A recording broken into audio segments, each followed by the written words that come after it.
America's innovative edge in markets where global leadership is up for grabs. Markets like the battery technology, artificial intelligence, biotechnology, clean energy. Imagine confronting the climate crisis with American jobs and ingenuity leading the world. It's time to stop talking about infrastructure and to finally start building an infrastructure so we can be more competitive. Millions of good-paying jobs that put Americans to work rebuilding our roads, our bridges, our ports, to make them more climate resilient, to make them faster, cheaper, cleaner, to transport American-made goods across our country and around the world. That's how we compete. And imagine millions of jobs in a caregiving economy to ease the financial burden of caring for young children and aged loved ones. Let's make sure our caregivers, mostly women, women of color, immigrants, have the same pay and dignity that they deserve. So we can do these bold, practical things now. You know, I know what I just described does not come cheaply, but failure to do so will cost us dearly. The consensus among leading economists is we simply cannot afford not to do what I'm proposing. Independent, respected institutions from around the world, from the Federal Reserve to the International Monetary Fund, have underscored the urgency. Even Wall Street firms have reinforced the logic. If we invest now boldly, smartly, and with unwavering focus on American workers and families, we will strengthen our economy, reduce inequity, and put our nation's long-term finances on the most sustainable course. And where we're making permanent investments, recurring investments, as I said in the campaign trail, we will pay for them by making sure that everyone pays their fair share, not punishing anybody.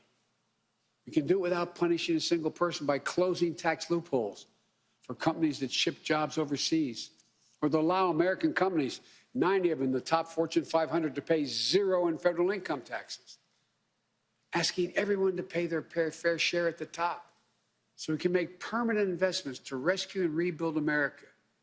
It's the right thing for our economy. It's the fair thing. It's the decent thing to do. We not only have an economic imperative to act now, I believe we have a moral obligation.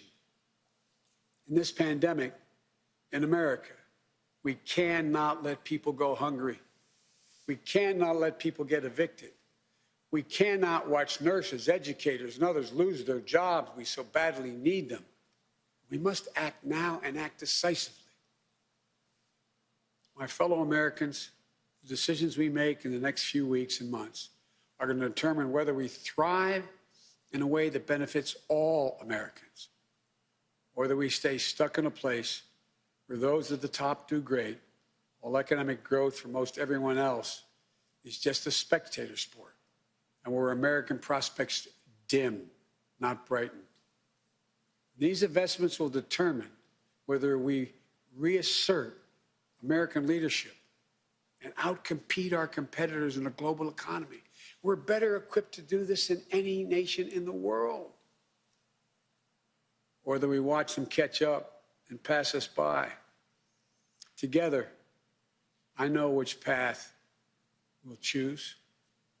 That includes all Americans, so we can own the 21st century. But even with all of these bold steps, it's going to take time to get where we need to be. There will be stumbles, but I will always be honest with you about both the progress we're making and what setbacks we meet. And there will, and here's the deal, the more people we vaccinate, the faster we do it, the sooner we can save lives and put this pandemic behind us and get back to our lives and our loved ones. And the sooner we can rescue and rebuild the American economy, the biggest and most profitable engine in the world. I know it's been nearly a year that tested us beyond measure. For all of you who have lost someone, my heart goes out to you. I know that feeling looking at that empty chair across the table. All of you who've fallen on hard times, I know you can never get back what you lost, But as your president, I know that every day matters and every person matters. From the very first to the nearly 400,000 lost American souls and counting, to the millions of you just looking for a fighting chance in this economy, I promise you, we will not forget you. We understand what you're going through. We will never, ever give up. And we will come back. We'll come back together. Well, we didn't get into all this overnight. We won't get out of it overnight. And we can't do it as a separated and divided nation. The only way we can do it is to come together as fellow Americans, as neighbors, as the United States of America. And when we do, there's nothing beyond our capacity. I've said this many times.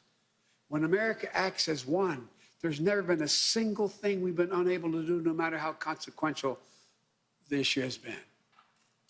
Out of all the peril of this moment, I want you to know, I give him a word, I see the promise as well. We've seen clearly what we face now.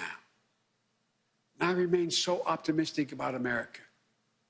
As optimistic as I've ever been. We have everything we need, but the will must be demonstrated.